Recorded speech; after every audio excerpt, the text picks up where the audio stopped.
अस्सलाम वालेकुम गाइस। अगर कभी पाकिस्तान और इंडिया के दरमियान न्यूक्लियर वार छिड़ जाए तो क्या होगा। इसके हालात इतने ज्यादा भैड़े होंगे कि पूरी दुनिया इसकी लपेट में आ जाएगी और कोई भी मुल्क इस दुनिया के नक्शे पर मौजूद नहीं रहेगा। ये बात तो हम सब जानते हैं कि पाकिस्तान नो स्ट्राइक फर्स्ट पर अमल करता है, यानी जब तक कोई पाकिस्तान पर पहले हमला नहीं करता तो पाकिस्तान कभी हमला नहीं करेगा।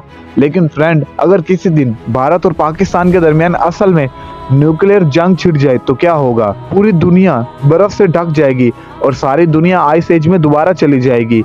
आइस एज एक ऐसा वक्त था जब पूरी दुनिया बर्फ से ढकी हुई थी, लेकिन न्यूक्लियर बॉम्ब में तो आग निकलती है, तो फिर इसका आइस से क्या ताल्लुक है वो मैं आपको बाद में बताऊंगा।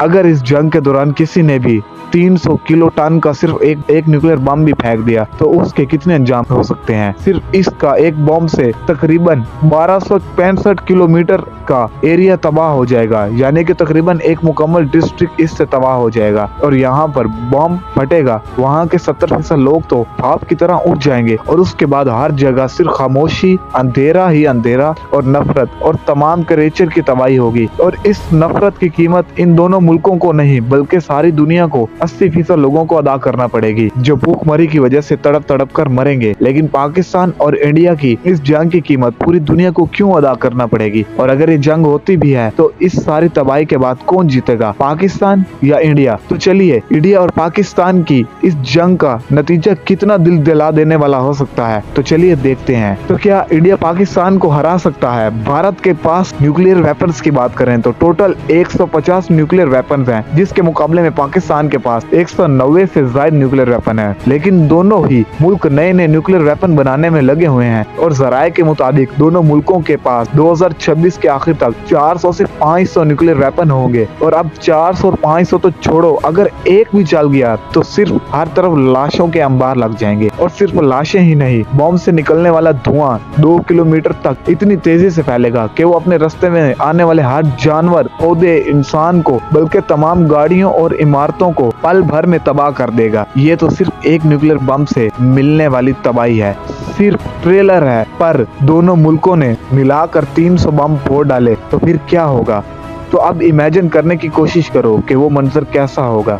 और इन दोनों मुल्कों के दरमियान होने वाली लड़ाई की तबाही के खौफ से हमने बल्कि बहुत सारे मुल्क, इसलिए यूनिवर्सिटी ऑफ कोलोराडो ने इस पर रिसर्च भी कर लिया है। और इसके मुताबिक अगर भारत ने 100 बम फोड़े और पाकिस्तान ने 150 बम फोड़े तो ऐसे खतरनाक ब्लास्ट होंगे कि दुनिया में हर मुल्क से औसतन 2 करोड़ लोग कम से कम मर जाएंगे। और जो इन बम से आग निकलेगी उससे 5 से 13 करोड़ लोग पलक झपकते ही राख बनकर उड़ जाएंगे। अगर दोनों मुल्कों ने इससे भी ज्यादा बम छोड़ दिए तो मरने वालों की तादाद इससे 2 गुना बढ़ जाएगी। ऐसा मैं नहीं बल्कि यूनिवर्सिटी ऑफ कोलोराडो के एक रिसर्च ने कहा। तो चलो मान लो कि तुम इस न्यूक्लियर ब्लास्ट से नहीं मरते तो क्लाइमेट में होने वाले चेंज से तो नहीं बच पाओगे, क्योंकि पाकिस्तान इंडिया जंग से दुनिया का क्लाइमेट ऐसा बदलेगा जिसकी वजह से दुनिया में हर तरफ बर्फ ही बर्फ होगी। क्योंकि पाकिस्तान और भारत में बम फटेंगे तो इसमें 1500 से 3300 करोड़ किलोग्राम धुआं पैदा होगा, जो सिर्फ 2 हफ्तों में अर्थ के पूरे एटमॉस्फेयर में कैंसर की तरह फैलेगा,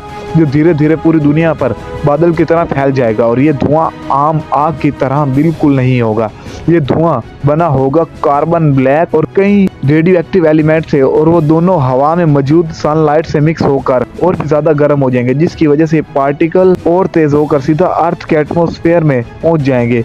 और फिर ये धुआं वहीं ऊपर एटमॉस्फेयर में घूमता रहेगा और जमीन पर नहीं गिरेगा, जिसकी वजह से नीचे पूरा बर्फीला मौसम हो जाएगा, क्योंकि ये लेयर दुनिया में सनलाइट घुसने से रुकेगी और इस वजह से हीट अंडर अर्थ में नहीं आएगी। और फिर सारी दुनिया औसतन दर्जे हरारत 2 से 5 डिग्री सेंटीग्रेड हो जाएगा और दुनिया के ठंडे इलाके तो मुकम्मल बर्फ बन जाएंगे। लेकिन क्या ये धुआं कभी हटेगा नहीं, तो इस हटने में पूरे 10 साल लगेंगे और तब तक दुनिया के सारे लोग भी ऊपर चले जाएंगे, एटमॉस्फेयर में नहीं बल्कि अल्लाह के पास। और उससे सारे साउथ ईस्ट एशिया की ओजोन लेयर खत्म हो जाएगी और फिर अल्ट्रा वायलेट शुआएं जो सूरज से आएंगी हमारे जिस्म की जिल्द को जलाकर पिघला देंगी और साथ ही इससे हमें स्किन कैंसर हो जाएगा। और दुनिया में फिर बारिश भी बिल्कुल कम हो जाएगी, जिसकी शरह 30% होगी और पाकिस्तान में मानो तो 0% होगी। और बारिश भी ऐसे ड्रेन होगी जो सारी दुनिया को 70 साल तक बंजर बनाकर रख देगी और कोई भी चीज उगेगी नहीं, कैसे बगैर किसी बारिश के और सूरज के दुनिया की 90% आबादी सिर्फ भूखमरी से मर जाएगी और जीतने वाले जीत कर भी हार जाएंगे। हालांकि वो इस सेलिब्रेट तो कर लेंगे। न्यूक्लियर जंग को जीतने की चांस उस मुल्क के पास है जिसके पास रोकने के लिए भी कुछ है, और पाकिस्तान के पास HQP हाई और मीडियम रेंज के